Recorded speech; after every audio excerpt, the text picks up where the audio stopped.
അസ്സലാമു അലൈക്കും വറഹ്മത്തുള്ളാഹി. അൽഹംദുലില്ലാഹി വസ്സലാത്തു വസ്സലാമു അലാ റസൂലില്ലാഹി വഅലാ ആലിഹി വസഹ്ബിഹി അജ്മഈൻ. ഇന്ന് നമ്മൾ പഠിക്കുന്നത് ഈ അലിഫുൻ തുക്തബു ബിസൂറത്തിൽ യാഇ വൽ വാവി എന്ന് പറഞ്ഞാൽ നമ്മൾ ഫതഹിന് നീട്ടാൻ എന്താ ഉപയോഗിക്കുന്നത്? അലിഫാണ് ഉപയോഗിക്കുന്നത്. ഫതഹിന് നീട്ടാൻ എന്താ ഉപയോഗിക്കും? അലിഫ്. ഈ അലിഫ് വരുന്നിടത്ത് ചിലപ്പോൾ യാ വരും, വാവ് വരും, അങ്ങനെ കുറെ പദങ്ങളുണ്ട്. അതെല്ലാ പദങ്ങളിലും അല്ല, നമ്മൾ കോമൺ ആയിട്ട് പഠിക്കേണ്ട എന്നാണ് ഫതഹിന് എത്താൻ എന്താ വരുന്നത്?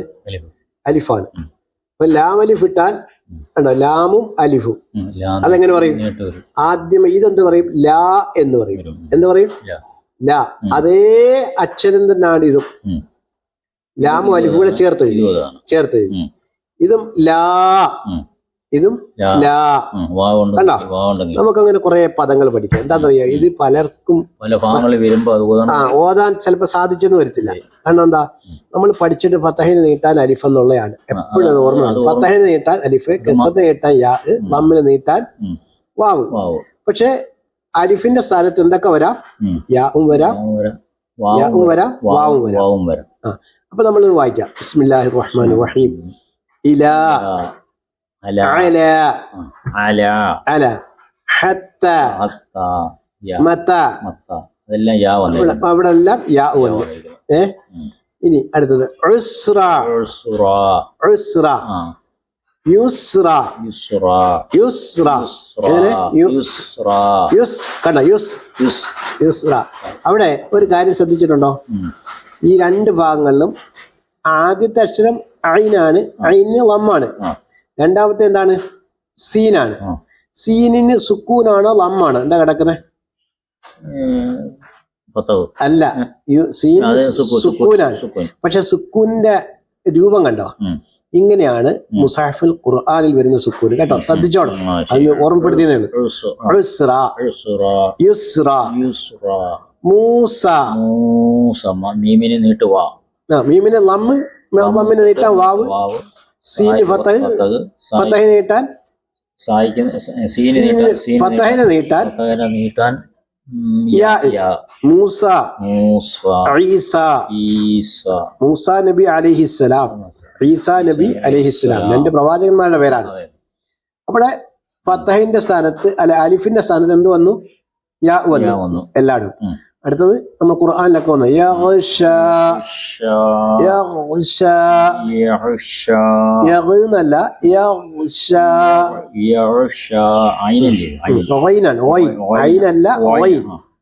മോളത്തെ എഴുതിയേക്കുന്ന ഐനാണ്. തുടങ്ങിയത് തൊണ്ടയുടെ മേലെ അറ്റം, തൊണ്ടയുടെ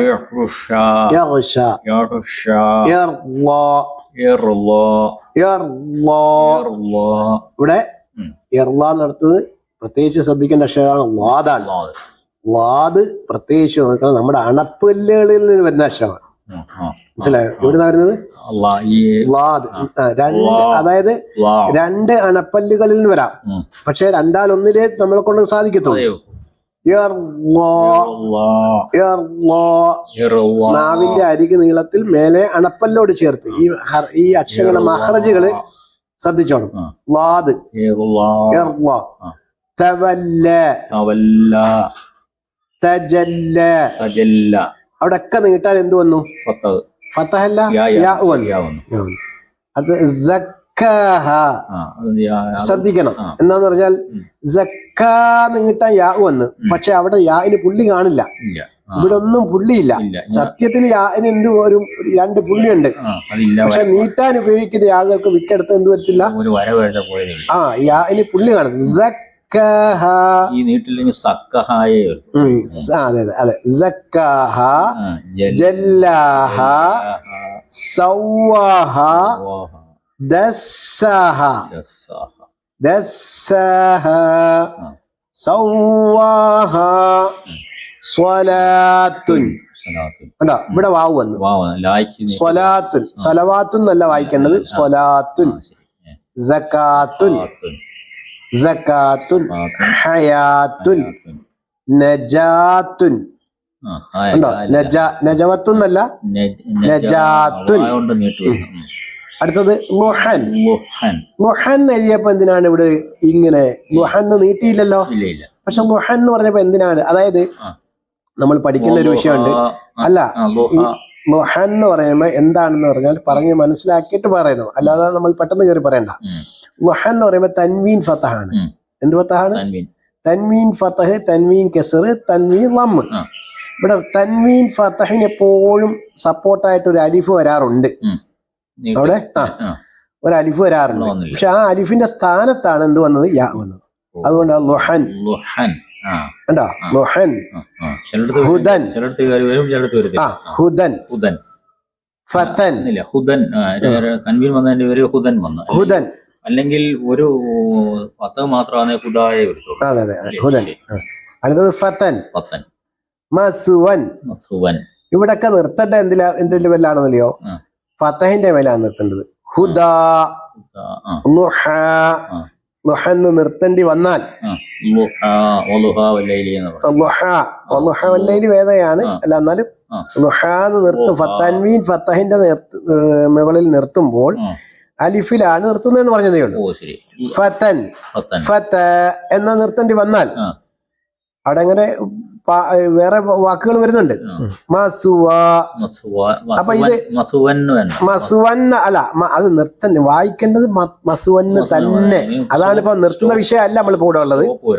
നിർത്തുന്ന വിഷയം അല്ല നമുക്കുള്ളത്. ഫതൻ മസുവൻ. അപ്പൊ നമുക്ക് ആദ്യം ഒന്നുകൂടെ വായിക്കാം. അദ്ദർസു റാബിഉ വൽ അശ്റൂൻ അലിഫുൻ തുക്തബു ബിസൂറത്തിൽ യാഇ വൽ വാവി. അതായത് അലിഫ് എഴുതപ്പെടും എന്തിന്റെ രൂപത്തിലൊക്കെ? യാഇന്റെയും വാവിന്റെയും രൂപത്തില്. എന്നിട്ട് നമ്മൾ വായിക്കാണ് ലാ ലാ ലാ ലാ. മൂന്നും ലാ ആണെന്ന് മനസ്സിലാക്കുക. വായു ഉണ്ടെങ്കിലും ലാ നീട്ട് വരും. ഏത് ലായ്ക്ക് ഇവിടെ വായു ഉണ്ടെങ്കിലും നീട്ട് വരും എന്നുള്ള അങ്ങനെ. അതിപ്പോ അതല്ലേ ഇവിടെ ലാസ്റ്റ് കാണിച്ചത്. സ്വലാത്തുൻ, സകാത്തുൻ, ഹയാത്തുൻ. അതവിടെ വിശദീകരിക്കേണ്ട. നമ്മൾ 3 ഒന്നാണെന്ന് പറയുമ്പോൾ അവിടെ മനസ്സിലാക്കണം. ഈ 4 രൂപത്തിലാകുമ്പോ അലിഫ് എഴുതിയത്. ഏത്? അലിഫ് ഫതഹിനെ കിട്ടാൻ അലിഫ് വന്നു, ലാം അലിഫിനകത്ത് അലിഫ് വന്നു, ലാമും യാഇനകത്ത് അലിഫ് വന്നു, ലാമും വാവിനകത്തും അലിഫ് വന്നു. ഇങ്ങനെയൊക്കെ വന്നാൽ നമ്മൾ എങ്ങനെ വായിക്കണം? ഫതഹിനെ നീട്ടാൻ അലിഫിന്റെ സ്ഥാനത്താണ് ഇതെല്ലാം വന്നതെന്ന് മനസ്സിലാക്കണം. അതാണ് ഇല, അല, ഹത, മത, ഉസ്ര, യുസ്ര, മൂസ, ഈസ, യഗ്ശ, യർള, തവല്ല, തജല്ല, സക്കഹ, ജല്ലഹ, സവ്വാഹ, ദസ്സാഹ. സ്വലാത്തുൻ, സകാത്തുൻ, ഹയാത്തുൻ, നജാത്തുൻ. അല്ല, നജാത്തുൻ. നജാത്ത് ഇവിടെ ഹയാത്തുൻ വായിച്ചതുപോലെ നജാത്തുന്ന് വായിക്കണം. നജാന്ന് നീട്ടാനുള്ള ഫതഹിന്റെ ഇവിടെ അലിഫ് വേണമായിരുന്നു. ഇവിടെ അലിഫ് വരണമായിരുന്നു. അലിഫിന് പകരമായിട്ട് ഈ പദം ശരിയാവണമെങ്കിൽ എന്ത് വേണം? വാവ് കൊടുക്കണം. നമുക്കിപ്പോ നജാത്തുനിന്ന് ഒരു കേട്ടെഴുത്ത് ഇട്ടാൽ നമ്മൾ എന്ത് ചെയ്യും? ഫതഹ് അലിഫ് എഴുതും, അലിഫ് എഴുതി പോകും. പക്ഷെ അങ്ങനെ ഹയാത്തുനിന്ന് എഴുതാൻ പറയുമ്പോൾ എന്ത് എഴുതും? നമ്മള് വാവാണ് വേണ്ട, അവിടെ അലിഫിട്ട് നമ്മൾ എഴുതും. കാരണം നമ്മൾ പഠിച്ചിട്ടുള്ളത് എങ്ങനെയാന്ന് പറയാം. പക്ഷെ ചില പദങ്ങൾക്കുള്ള വ്യത്യാസമാണ് ഇവിടെ കാണിക്കുന്നത്. ലുഹൻ, ഹുദൻ, ഫതൻ, മസുവൻ. അപ്പം അൽഹംദുലില്ലാ ഒരു അധ്യായം നമ്മൾ ഇങ്ങനെ മനസ്സിലാക്കാൻ വേണ്ടി തുടങ്ങിയാണ്. ഇനി നമുക്ക് അടുത്ത പാഠത്തിലേക്ക് നമുക്ക് കടക്കാം ഇൻഷാ അല്ലാഹ്. അല്ലാഹു തആല തൗഫീഖ് നൽകട്ടെ. അസ്സലാമു അലൈക്കും വറഹ്മത്തുള്ളാഹി വബറകാതുഹു.